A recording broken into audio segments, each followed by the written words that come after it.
aprovechamos que nuestras mentes de alguna manera están más sensibles a lo que es la Pascua. No debería ser así, debería ser siempre, pero en realidad es que dejando de lado esos detalles podemos disfrutar y podemos considerar, y ha sido una bendición para mí concentrarme en esta oportunidad con lo que tiene que ver con la sustitución, la muerte sustitutiva de Cristo.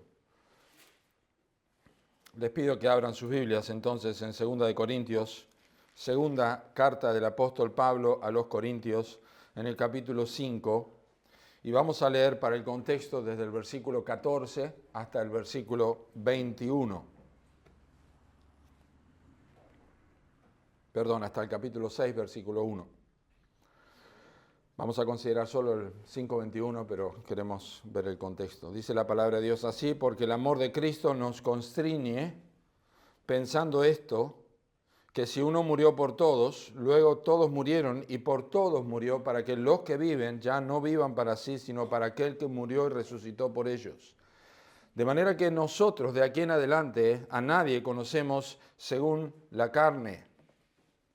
Y aun si a Cristo conocimos según la carne, ya no lo conocemos así. De modo que si alguno está en Cristo, nueva criatura es. Las cosas viejas pasaron. He aquí todas son hechas nuevas. Y todo esto proviene de Dios, quien nos reconcilió consigo mismo y por Cristo y nos dio el ministerio de la reconciliación. Que Dios estaba en Cristo reconciliando consigo al mundo, no tomándoles en cuenta a los hombres sus pecados, y nos encargó a nosotros la palabra de la reconciliación. Así que somos embajadores en nombre de Cristo, como si Dios rogase por medio de nosotros. Os rogamos en nombre de Cristo, reconciliados con Dios, al que no conoció pecado. Por nosotros lo hizo pecado, para que nosotros fuésemos hechos justicia de Dios en él. Así pues, nosotros, como colaboradores suyos, os exhortamos a que no recibáis en vano la gracia de Dios. Oremos una vez más. Padre, probablemente no tenemos la sensibilidad hacia este tema que deberíamos tener desde este lugar como pastor, pero cada uno de nosotros, y probablemente nunca lo vamos a tener, pero eso no quita que nosotros nos adentremos en tu palabra y busquemos con mayor ahínco entender el misterio de la sustitución, de la muerte sustitutiva, de la reconciliación de Dios con los pecadores y el medio a través de Jesucristo. Así que rogamos que en este domingo de resurrección, en este domingo de Pascua, nuestros corazones puedan tener un atisbo más profundo, más claro, más sensible, más profundo, más permanente de lo que es la muerte del Señor Jesucristo.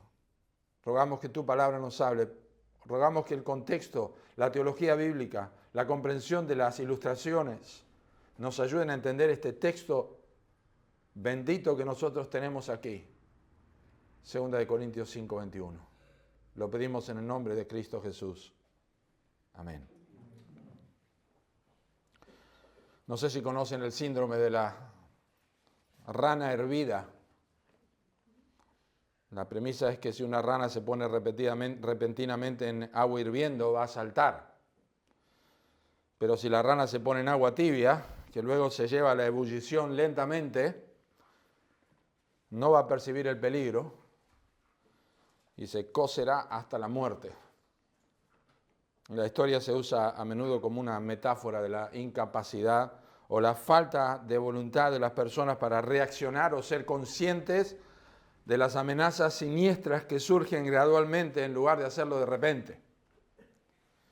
Y yo creo, al estudiar este texto esta semana y ocuparme con esta verdad de la muerte de Cristo y concentrarme en este texto, yo creo firmemente que en nuestra vida como cristianos, mi vida como cristiano, se ve amenazada lentamente, que lo único que nos va a hacer saltar como una rana al agua hirviendo es que nosotros mantengamos firme nuestro entendimiento y nuestra meditación en la cruz, en la muerte sustitutiva de Cristo, no solamente el domingo o la semana de resurrección o la semana de la Pascua, sino el resto de nuestras vidas, comprendiendo cada vez más las implicaciones de la cruz. Solamente Dios pudo expresarlo en 20 palabras en español, 15 palabras en el idioma original en griego, 20 palabras en español. El texto nos va a ayudar a recordar que la cruz no es una tragedia, es teología. Y es donde vemos que la teología debe ser entendida, donde aprendemos que la teología bíblica, la comprensión de todo del proceso y el desarrollo del plan de Dios, a eso llamamos teología bíblica, y la comprensión de términos y conceptos del Antiguo Testamento son importantes y necesarios para valorar la cruz de Cristo. El tiempo no nos va a dar para hacerlo, pero tengo los versículos transcriptos en mis notas para que ustedes no tengan que buscarlos. Pero la cruz, hermanos, es inescrutable, es imposible de sondear. La realidad de que en el cielo se lo ve a Cristo como un cordero es que nos recuerda al Calvario. Cuando veamos a Cristo vamos a verlo como un cordero inmolado. La adoración en Apocalipsis está centrada en el cordero inmolado. En el cielo no aprenderemos otro tema que no sea la cruz. Vamos a cantar sobre la cruz. No vamos a hacer recuerdo de nuestra vida, vamos a hacer recuerdo de cómo fuimos redimidos en nuestra vida como pecadores. Y entender la redención, el perdón de pecados, es entender el peso que tiene 2 Corintios 5:21. Diciendo que es un asunto tan inescrutable, es a la vez tan bendecido el notar cómo en al menos 3 partes sencillas que vamos a considerar hoy, pero no por eso no profundas, Dios nos invita a mantenernos ocupados en nuestros pensamientos y en nuestra contemplación.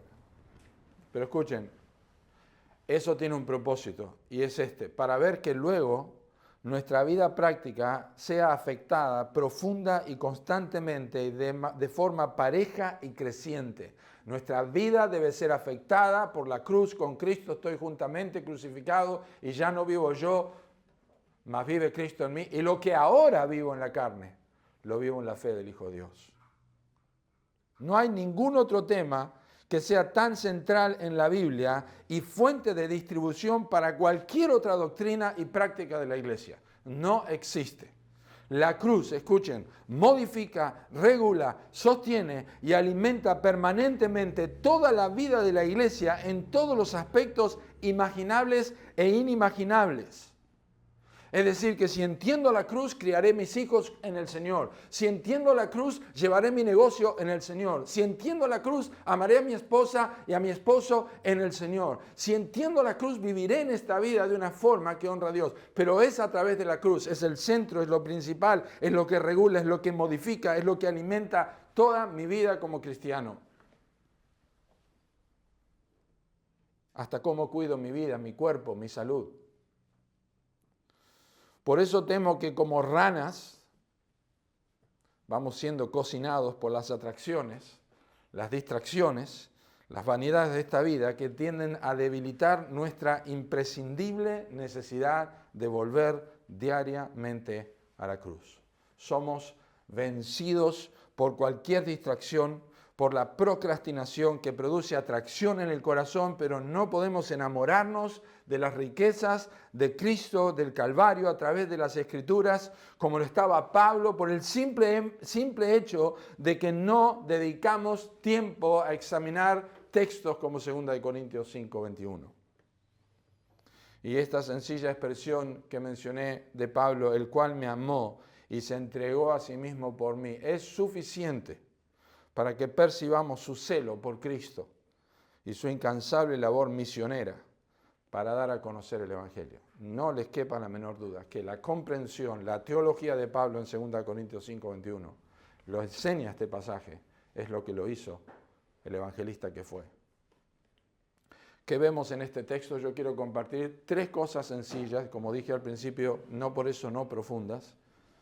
Y me van a disculpar si me escapo un poquito más en el tiempo, voy a procurar que no, pero tengo muchas cosas en mi corazón que quiero compartir. En primer lugar, lo que Cristo trajo a la cruz.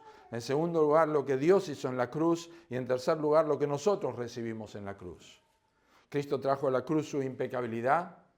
Dios hizo en la cruz a Cristo pecado y nosotros recibimos en la cruz su justicia. Ahora, siempre, aunque sea en este pasaje, aunque veamos un sermón textual, nosotros necesitamos entender dónde está ubicado este texto de 2 Corintios 5:21. Obviamente, macro está en 2 Corintios. Es una carta que refiere a la defensa que Pablo hace de su apostolado con los corintios y su ministerio de predicación a los gentiles, es decir, a los que no sean judíos. Pero cuando nosotros achicamos un poco, encontramos que entre los capítulos 3 al capítulo 6, Pablo dedica tiempo a hablar sobre el ministerio de la reconciliación y hablar sobre la gracia como superior a la ley. Y hablar sobre la reconciliación y su responsabilidad de predicar el Evangelio. Establece esta superioridad del nuevo pacto sobre el antiguo pacto y la naturaleza de su ministerio apostólico como embajada de Cristo. Es decir, yo soy embajador de este nuevo pacto.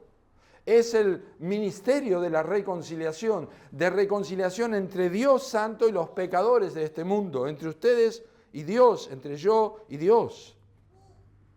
Pocos textos en el Nuevo Testamento contienen una carga teológico-práctica, como 2 Corintios 5:21. Teológico porque nos explican la teología de la redención de una forma tan profunda, y práctica porque Pablo dice, yo por eso soy un embajador de Cristo, y tenemos que reaccionar de la misma forma nosotros, en el contexto en que estamos cada uno.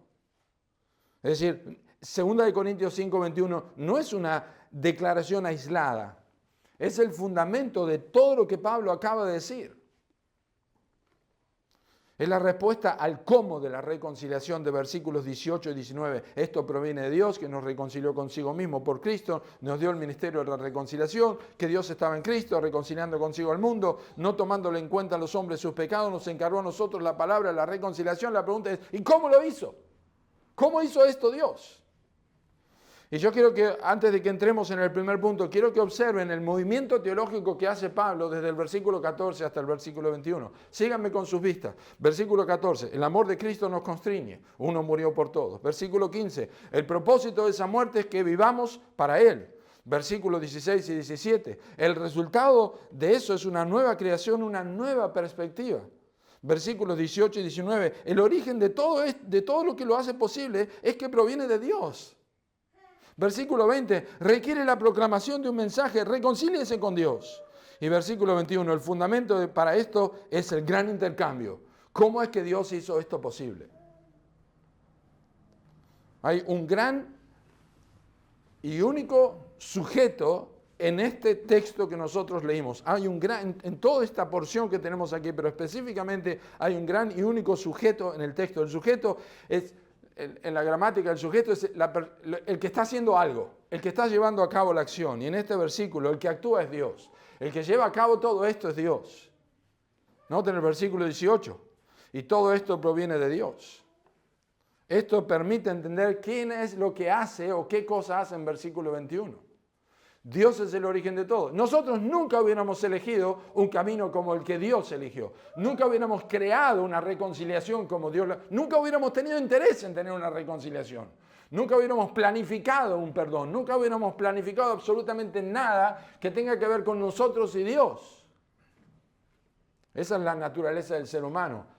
En este mundo, sin Dios y sin Cristo, y es la misma reacción que tienen ahora mismo y tendrán por toda eternidad los que están en el infierno. No tienen interés en Dios. Como alguien dijo, si Dios abriera las puertas del infierno, los pecadores en el infierno las cerrarían y le pondrían un candado porque no quieren saber nada con Dios.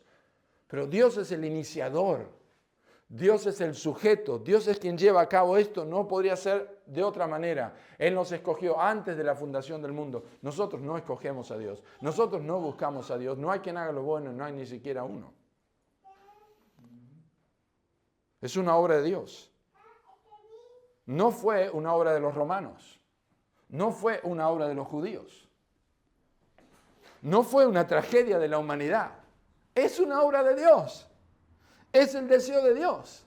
Este es el día que ha hecho el Señor. Nos gozaremos y nos alegraremos en Él. Jehová quiso quebrantarlo, dice la Escritura en Isaías 53.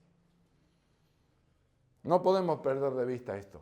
Antes de entrar a esta primera parte, este primer asunto de la impecabilidad de Cristo, lo que Cristo llevó a la cruz. No podemos perderlo de vista. Dios nunca ha perdido el control en nada de la historia del universo, jamás. No perdió jamás el control. Siempre supo lo que iba a ocurrir, incluso que Adán y Eva iban a pecar. Él supo todo desde el principio. La cruz y lo que pasó ahí es lo que vamos a considerar. Número 1, lo que Cristo trajo a la cruz. Trajo impecabilidad al que no conoció pecado. Eso es lo que queremos tomar ahora. Son 3 cosas sencillas que vamos a ver.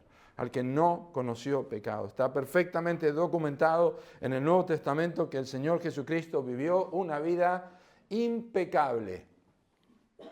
Hebreos 4:15 dice que fue tentado en todo, pero sin pecado.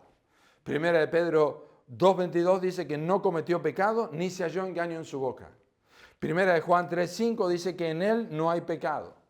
Hebreos capítulo 7, versículo 26, dice que es santo, inocente, sin mancha, apartado de los pecadores. Juan 8:46 dice, Jesús dijo, ¿quién de vosotros me redarguye de pecado? Juan 14:30, Jesús dijo, el príncipe de este mundo ha venido y no tiene nada en mí. Y por supuesto, desde el contexto del Antiguo Testamento, que es la Pascua en la cual Cristo murió, el Cordero era sin mancha. Eso es lo que Juan el Bautista proclamó. Cuando vio a Cristo el segundo día, dijo, he aquí el Cordero de Dios que quita el pecado del mundo. Y los judíos sabían lo que eso significaba el día de la expiación. Había 2 corderos, uno se sacrificaba y el otro se mandaba, lo que dice el Antiguo Testamento, Levíticos 16, a Azazel. Se lo enviaba al desierto. Es para simbolizar que no solamente moría por el pecado, era cubierto, pero también era llevado lejos, fuera de la vista. Eso es lo que hace el Señor Jesucristo. Eso es lo que hace el Cordero de Dios. Lleva los pecados lejos al que no conoció pecado. Cristo no conoció pecado. Y esto es lo que, cuando hablamos de que Cristo no conoció pecado, entendamos esto, no experiencialmente, no relacionalmente. Cristo conocía el pecado intelectualmente, claro que sabía lo que era, pero no en experiencia, no en relación. Es como el Cordero Pascual de Éxodo capítulo 12, versículo 5, sin defecto. No había experiencia en el pecado de Cristo, no conocía nada de eso. No se refiere al conocimiento, como dije, intelectual, como Dios. Él sabía muy bien lo que era. Dios es omnisciente. Es un conocimiento de relación, de experiencia. No tuvo ese conocimiento Cristo. Cristo nunca tuvo relación personal con el pecado, nunca lo experimentó como propio. Y hay una negación allí al que no conoció pecado. Es una negación. Puntualmente, lo dice el apóstol Pablo, indica eso una cualidad inherente, no meramente circunstancial. No es que no conoció pecado en las circunstancias en que vivió, sino que inherentemente en la vida de Cristo había impecabilidad. Cristo no tenía capacidad para pecar. Porque hay una discusión grande entre los teólogos, o por lo menos ha habido. Pero nosotros creemos que Cristo jamás podría haber pecado. ¿Podría haber pecado si él quería? No, jamás podría haber pecado. Jamás. Y lo que está diciendo esto es que Cristo no vino como un buen ejemplo. Cristo vino como un sustituto. No vino a darnos un buen ejemplo, vino a darnos su vida. Nosotros no solamente conocemos el pecado intelectualmente, sino también experiencialmente, en toda forma y manera. Puedo decir que todos los que estamos aquí, en una u otra manera, estamos pecando en este mismo momento. En alguna manera estamos haciéndolo en forma activa o pasiva. Activa porque podemos tener pensamientos, porque podemos no estar amando a Dios con todo nuestro corazón, con toda nuestra alma y con toda nuestra mente. ¿Has hecho eso toda la vida? Pues eso es lo que la Biblia enseña. ¿Qué significa? O pasivamente, porque hay cosas en tu vida que no están arregladas y en mi vida que no están arregladas. Actitudes, circunstancias, palabras, cosas, hechos, dinero, en la economía, en la salud que estamos descuidando. Permanentemente nosotros estamos en falta delante de Dios. Nuestra experiencia y nuestro entendimiento del pecado es diferente. Cristo no conoció absolutamente nada de esto. La Biblia lo documenta claramente en Romanos capítulo 1. Los hombres no tienen en cuenta a Dios, no aprobaron tener en cuenta a Dios.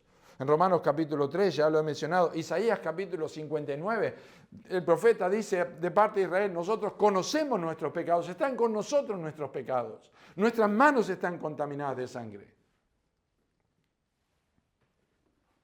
Eso es lo que hace a Cristo completamente distinto. Cristo no tuvo un momento de mal pensamiento, ninguna obra, ninguna mirada, ninguna palabra que entró por sus oídos le cambió su forma de pensar, de ser santo permanentemente. En ningún momento. Y si no vemos la impecabilidad de Cristo en la cruz, que Él llevó esa impecabilidad a la cruz, no vamos a entender el resto del versículo y lo que el mensaje nos transmite. Porque si captamos algo de la impecabilidad, si captamos algo de la pureza de Cristo, ya tenemos que estar pensando, ¿por qué? ¿Por qué podemos entender a Cristo que dice, ¿por qué me has desamparado? Soy impecable, jamás he pecado, jamás he cometido ningún tipo de falta de ninguna manera. El pecado era tan extraño a Cristo como es la oscuridad al mismísimo sol. El sol puede penetrar en la oscuridad, pero la oscuridad nunca va a penetrar en el sol. Y alguno pensará, bueno, Cristo no era ignorante del pecado, pero era inmune al pecado. Pero pastor, ¿no dice la Biblia que Cristo fue tentado en todo según nuestra semejanza? Sí, pero dice sin pecado. Ah, bueno, porque era Dios. Miren. Dicen que el oro puro, puede ser sometido a las temperaturas más altas. Y lo único que va a pasar con el oro es que se va a derretir, pero no le va a salir una sola escoria. Eso habla de la persona de Cristo. Su humanidad, su dolor, su sed, generación perversa, ¿hasta cuándo estar con vosotros? ¿Hasta cuándo se de soportar? Su dolor por el pecado, su ver llorar sobre Jerusalén, todas esas cosas sobre Cristo lo fundieron, pero no hubo una sola marca de pecado en su vida.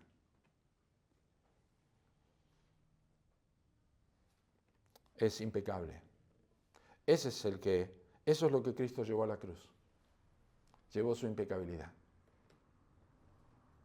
Cuanto más estudiamos sobre la persona de Cristo y su naturaleza santa, y cuanto más ilustraciones tenemos, los puritanos eran fabulosos en sus ilustraciones, y grandes predicadores han dado tremendas ilustraciones y profundidad a este hecho.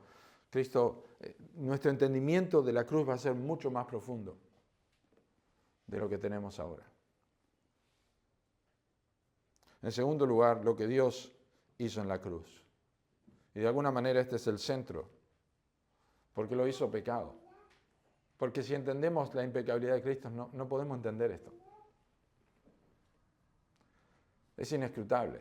Es un glorioso intercambio. No lo puedo entender. Por nosotros lo hizo pecado.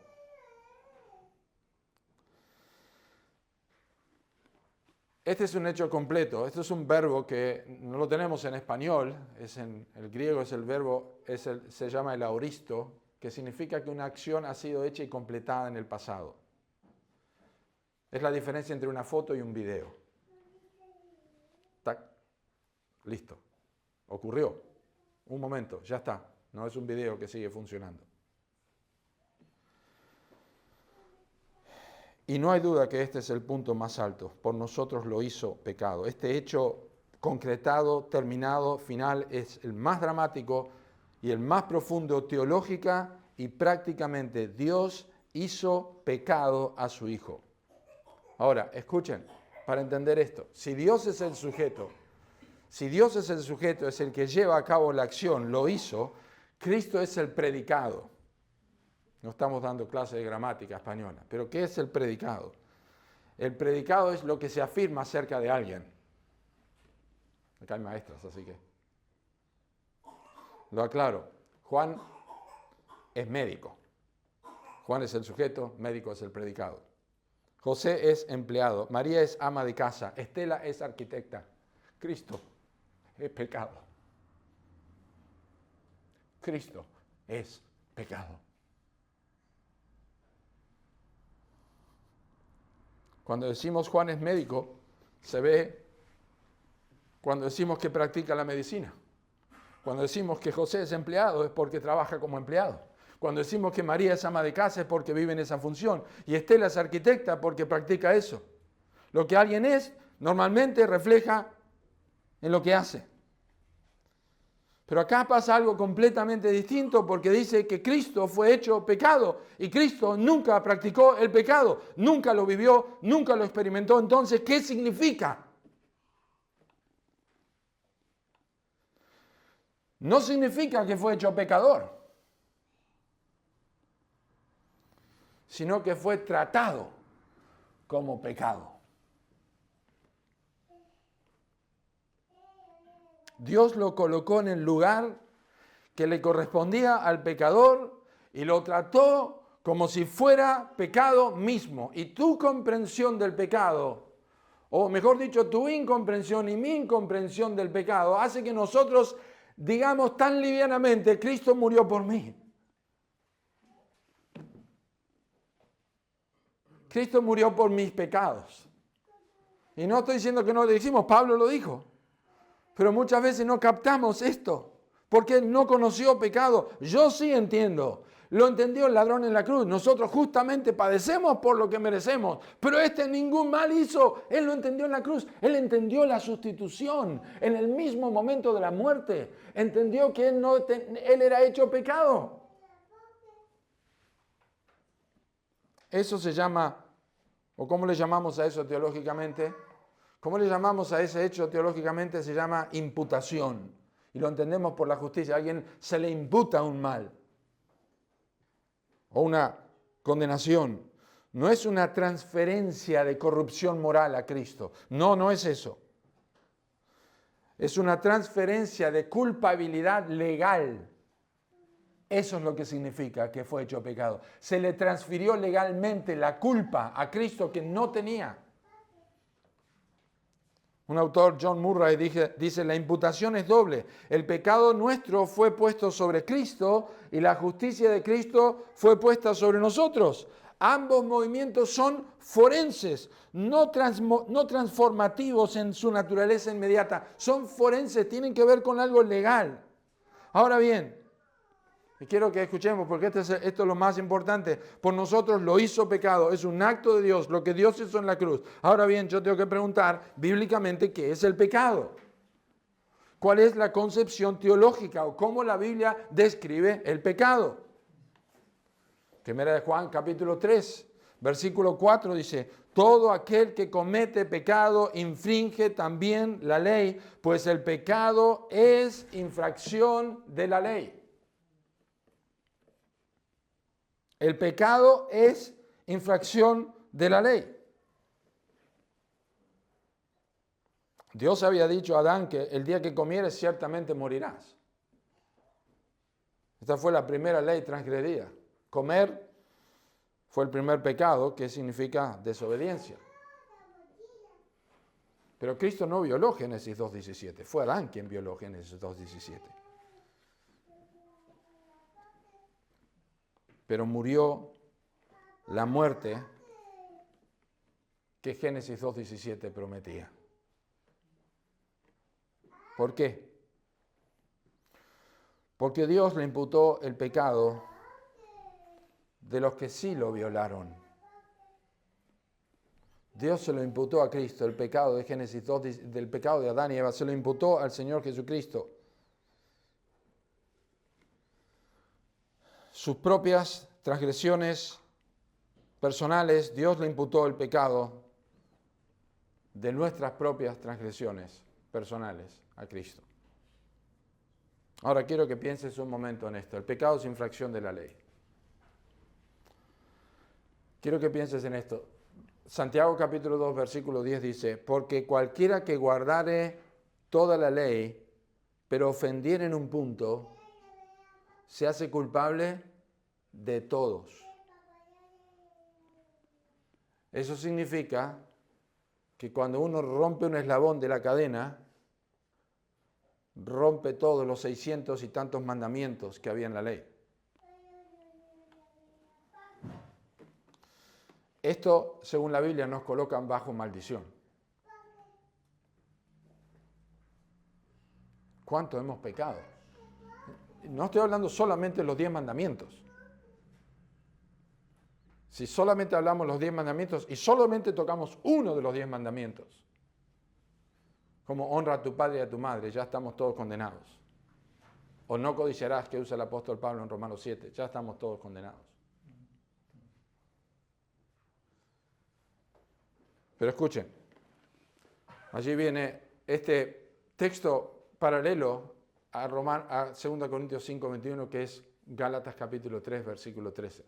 Y dice así: Cristo nos redimió de la maldición de la ley, hecho por nosotros maldición.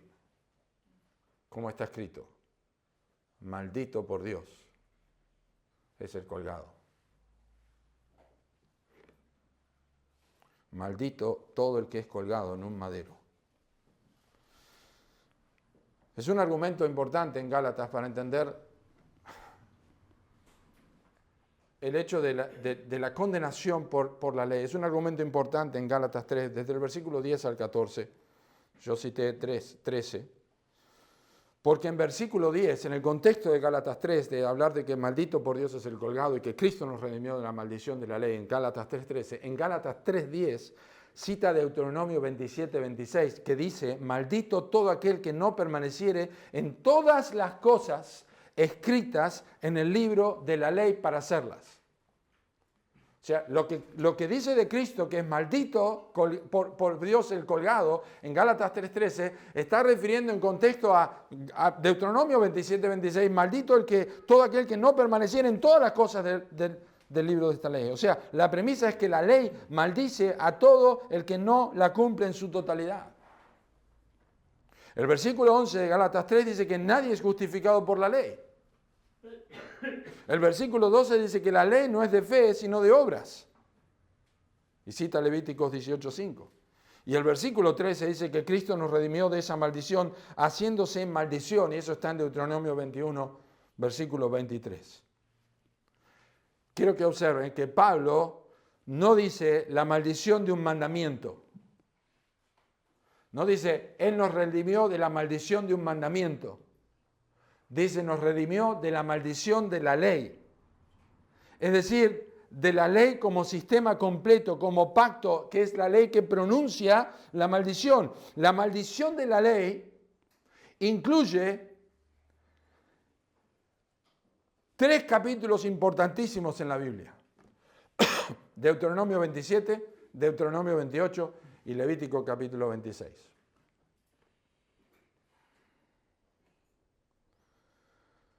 En Deuteronomio 27, solamente para darles una mención, de versículos 15 al 26, habla de que la liturgia de las maldiciones en el monte Ebal. 12 maldiciones que cubren idolatría, deshonra a los padres, injusticia, inmoralidad sexual, violencia, soborno, y cierra con la maldición totalizante en versículo 26, la que cita Pablo en 3:10. Maldito el que no permaneciera en las obras de la ley para hacerlas, para cumplirlas. Pero todos esos conceptos de la ley están antes. Luego en Deuteronomio 28, del 15 al 68, las consecuencias están desplegadas de la maldición: enfermedad, derrota, locura, exilio, esclavitud, horror. Son 53 versículos de maldiciones frente a solo 14 versículos de bendiciones, capítulo 28, versículos 1 al 14. Es el catálogo completo el catálogo completo de lo que significa estar bajo la ira de Dios.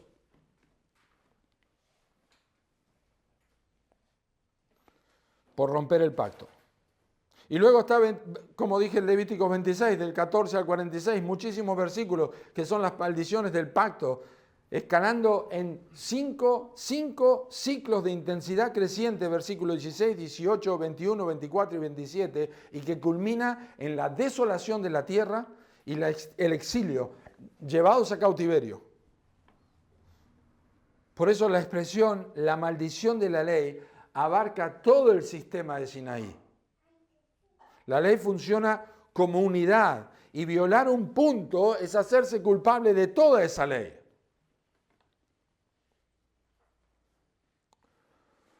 Por eso, cuando Dios lo hizo pecado, y el pecado es infracción de la ley, Dios estaba cargando sobre Cristo toda la ira y toda la maldición que correspondía a la falta de cumplimiento y el quebranto de toda la ley. Lo cargó sobre su Hijo. Pero Él era sin pecado. Él hizo siempre lo que agradaba al Padre. Imagínense, y vamos a ver en un momento la reacción de Cristo. Pablo dice que Dios lo hizo pecado. No está hablando en abstracto, no está diciendo es una idea teológica. No. Detrás de esa frase está todo el peso de Deuteronomio 27, Deuteronomio 28 y Levítico 26. Cada maldición que Dios prometió a los transgresores de su pacto están allí. El desamparo, el rechazo, la muerte. Cristo no cargó una maldición simbólica. Él cargó la maldición que tenía tu nombre y mi nombre. Todo lo que tiene que ver con Deuteronomio 27, 28 y Levítico 26 carga sobre tu cabeza y carga sobre mi cabeza. Pero Cristo la cargó sobre sí mismo. Dios hizo esto. Toda la furia del pacto de un Dios justo contra el pecado. Y la agotó. Dios no detuvo su mano, la agotó sobre Cristo. Completamente descargó toda su ira, no quedó absolutamente nada de nada. Escuchen, la maldición del pacto y el cumplimiento en Cristo. Esto es fabuloso y humillante. Jehová te herirá con locura, ceguera y turbación de espíritu, Deuteronomio 28, Getsemaní, angustia hasta sudar sangre. Serás maldito en la ciudad, en el campo, Deuteronomio 28, 16. Rechazado en Jerusalén, crucificado fuera de la puerta, Hebreos 13, 12. Jehová enviará contra ti maldición, quebranto y asombro, Deuteronomio 28, 20. Dios mío, ¿por qué me has desamparado? Mateo 27, 46. Tu vida estará suspendida delante de ti, Deuteronomio 28, 66. Colgando en el madero, literalmente Cristo estuvo suspendido. Maldito todo el que es colgado en un madero, Deuteronomio 21, 23. La cita que explica Pablo en Gálatas 3, 13. Y el exilio, separación de la presencia de Dios, Levíticos 26, 33. Esas fueron las tinieblas de la cruz. Abandono del Padre. No te conozco. Y estamos solamente en el segundo punto, lo hizo pecado. Esto nos recuerda justamente a Getsemaní. Porque en Getsemaní sabemos que él sudaba grandes gotas de sangre. Y una mente infantil y poco teológica y poco consciente en la lectura de la Biblia puede pensar que Cristo tenía miedo de la cruz. Eso es una tontería, porque muchos cristianos murieron sonriendo, crucificados después de Cristo, así que seguramente Cristo no tenía miedo de la cruz. Lo que cargaba sobre Cristo era la copa.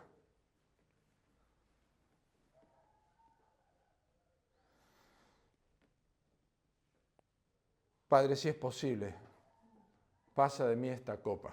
Inmaculado, va a recibir toda la ira, toda la maldición que te corresponde a vos, de todos los quebrantos de la ley, de todo el mundo, mía y tuya, sobre él sin haber pecado. ¿A qué se refiere esta copa? Bueno, en la Biblia hay dos copas opuestas. Está la copa de bendición, la porción, salvación, y la copa de ira, de juicio. La bendición la conocemos. Jehová es la porción de mi herencia, de mi copa. Tú sustentas mi suerte, es comunión, herencia, gozo. Salmo 16. Mi copa está rebosando. Salmo 23, 5. Salmo 116, 13. Tomaré la copa de la salvación, gratitud, liberación, provisión, abundancia. La Biblia habla de esto. Es la porción. Esa es la copa de bendición. Pero también la Biblia habla de la copa de juicio. Salmo 75, porque el cáliz está en la mano de Jehová, el vino está fermentado y lo beben todos los impíos de la tierra. Isaías 51, la copa de su ira, el cáliz de aturdimiento. Jeremías 25, toma en mi mano la copa del vino de esa ira y da de beber de ella a todas las naciones. Así que No hay forma de equivocarse que en Getsemaní, cuando Cristo dice, pase de mí esta copa, no se está refiriendo a la copa de la bendición. Se está refiriendo a la copa de la ira de Dios, la misma que Isaías, Jeremías y Ezequiel hablan y que yo acabo de leer. Es la copa del juicio contra el pecado.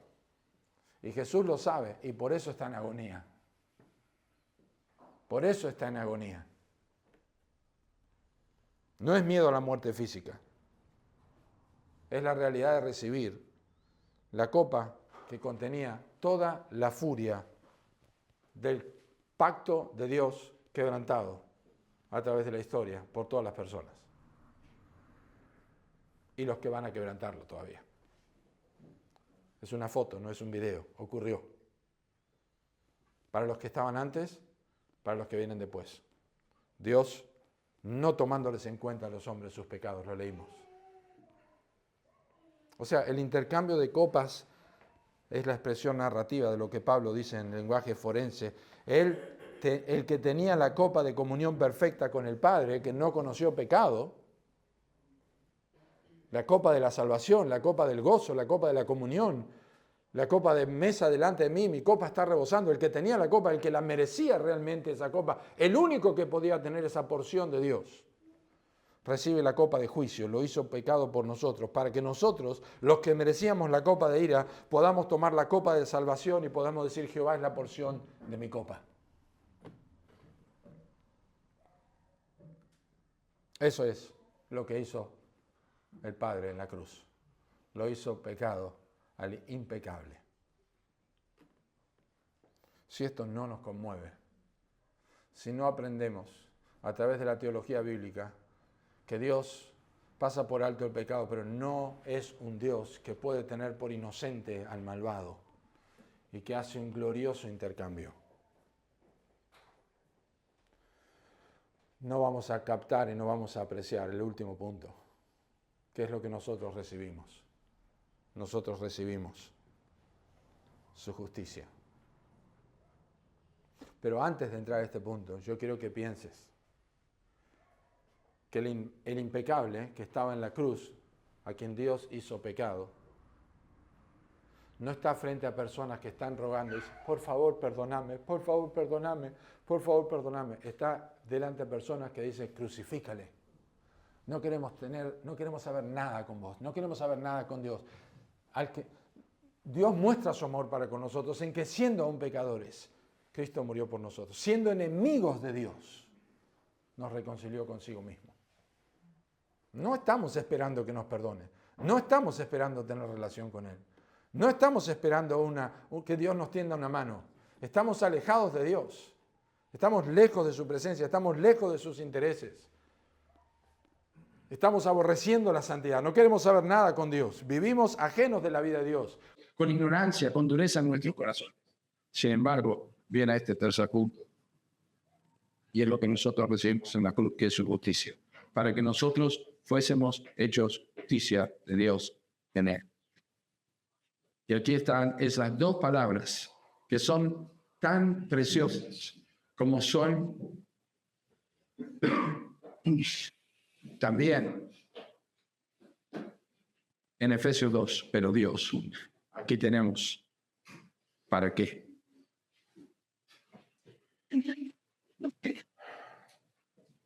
El propósito de Dios es ¿para qué? ¿Para qué?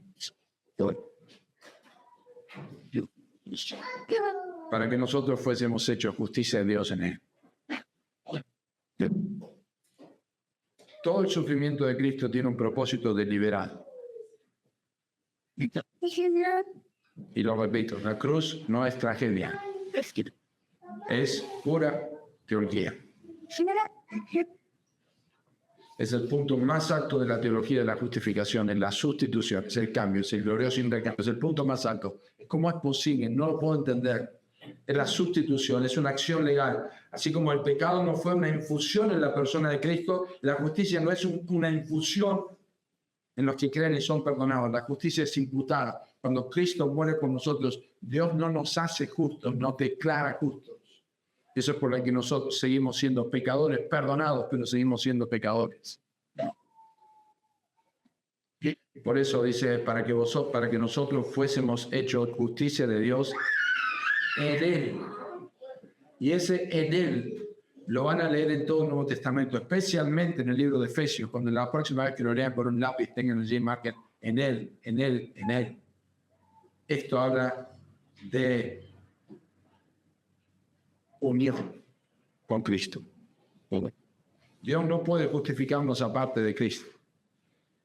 En Él significa que solo en los méritos de Cristo y en unión con Él es posible ser vistos como justos delante de Dios. Dios trató a su Hijo como si fuéramos nosotros y a nosotros como si fuéramos Cristo. El teólogo Charles Hodge dijo, lo que ese quiere decir es que así como Cristo fue tratado como pecador, aunque no lo era, nosotros somos tratados como justos, aunque no lo somos. La justicia sobre cuya base somos así tratados es la justicia de Dios. Es una justicia perfecta, es una justicia divina. Y esta es la razón que la Biblia habla, porque la Biblia habla de que nosotros somos vestidos con una vestidura de salvación. Su manto por el mío, gloria a Dios. Con su justicia, Cristo me vistió.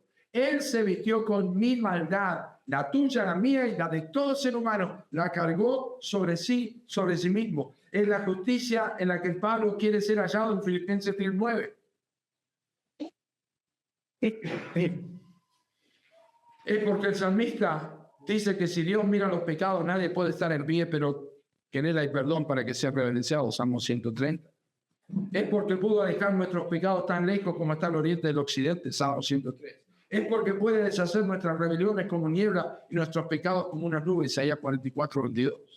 Es porque puede echar nuestros pecados a lo profundo del mar. Miqueas 7:19. Es el argumento de la Acrópolis del Evangelio, Romanos 3, versículos 21 al 26. Es porque Hechos 4:12 dice que no hay salvación en ningún otro, aparte del Señor Jesucristo. En ninguna otra salvación, porque no hay otro nombre debajo del cielo dado a los hombres en que podamos ser salvos. Por eso la Biblia insiste y dice con sencillez, cree en el Señor Jesucristo y será salvo.